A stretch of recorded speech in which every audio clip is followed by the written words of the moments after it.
থাকা উপকরণ দিয়ে আমি আজকে পাঁপড় বানিয়ে নিব। এই জন্য 1 কাপ ময়দা নিয়ে নিলাম। ময়দা নেওয়ার পরে নিয়ে নেব স্বাদ মতো লবণ, দিয়ে দেব কিছু কালি জিরা, দিয়ে এখন একটু পানি দিয়ে ভালোভাবে মিক্স করে নিব। আস্তে আস্তে মিক্স করে নিব পানি দিয়ে, কারণ যাতে ময়দাটা দলা না পাকিয়ে যায় এবং সুন্দর হয়। দেখেন কিভাবে সুন্দর হয়েছে গোলানোটা, যেন দানা দানা ভাবটা না থাকে, এভাবে সুন্দর করে গুলিয়ে নিলাম। এখন আমি চুলায় চলে যাব। চুলায় একটা প্যান বসিয়ে দিয়েছি। প্যানটা গরম হওয়ার জন্য একটু অপেক্ষা করতেছি। যে প্যানটা গরম হয়ে আসছে, এখন এর ভিতরে গোলানো আটা দিয়ে দেব।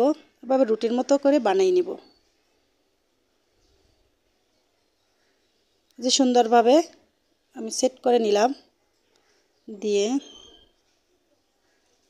এখন এটা ঢেকে দিব। ঢেকে জাস্ট 2 সেকেন্ডের জন্য রান্না করে নিব। এই যে দেখেন 2 সেকেন্ড পর এভাবে হয়ে গেছে। এখন এটা আমি তুলে নিব।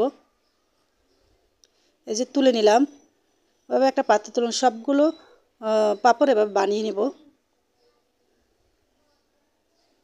এই যে বানানো শেষ আমার, আমি কেটে আবার টুকরো টুকরো করে নিয়েছি, যাতে ভাজার সময় কোনো সমস্যা না হয়। এটা 2 থেকে 3 দিন শুকিয়ে নেব। দেখেন এ পর্যায়ে আমার পাঁপড়গুলো 2 থেকে 3 দিন শুকানো হয়ে গেছে। এখন আমি এগুলো ভেজে নেব। এজন্য নিয়েছি কিছু পাঁপড়, আবার এবার নিয়েছি ভুট্টা। এগুলো ভাজার জন্য চুলায় চলে যাব। চুলায় একটা প্যান বসিয়ে দিয়েছি। প্যানটা গরম হয়ে গেছে, এর ভিতরে কিছু সয়াবিন তেল দিয়ে দিয়েছি। সয়াবিন তেলটা গরম হওয়ার জন্য অপেক্ষা করতেছি। এই যে তেলটা গরম হয়ে আসছে, এখন এর ভিতরে আমি পাঁপড়গুলো ছেড়ে দিব। এরপর যে আমি দিয়ে দিলাম পাঁপড় দিয়ে ভেজে নিব। ভেজে নেওয়ার জন্য একটু অপেক্ষা করলাম।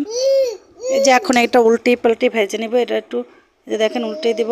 এই যে দেখেন এখন ফুলে উঠতেছে আস্তে আস্তে।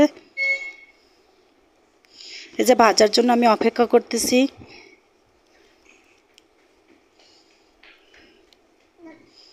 এই যে দেখেন আস্তে আস্তে সুন্দর করে ফুলে উঠতেছে। যে এই পর্যায়ে আমি উল্টিয়ে দিলাম। উল্টে একটু চেপে চেপে দিলাম, যাতে সুন্দর মতো সব দিকটা সুন্দরভাবে হয়ে যায়।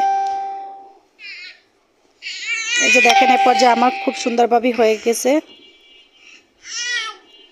যে ফুলে উঠতেছে, এ পর্যায়ে আমি একটু খুন্তি দিয়ে চেপে চেপে ধরলাম, উল্টে পাল্টে ভেজে নিলাম।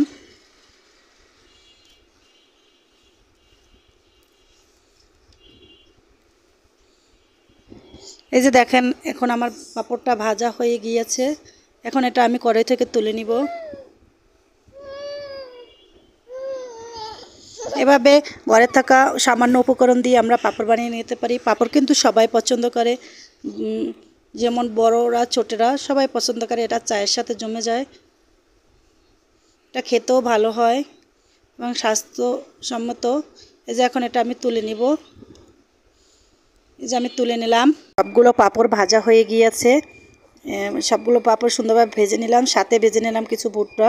তবে ভুট্টার ভিডিও আছে ভাজার, এজন্য আর করলাম না। এই যে দেখেন এখন চায়ের সাথে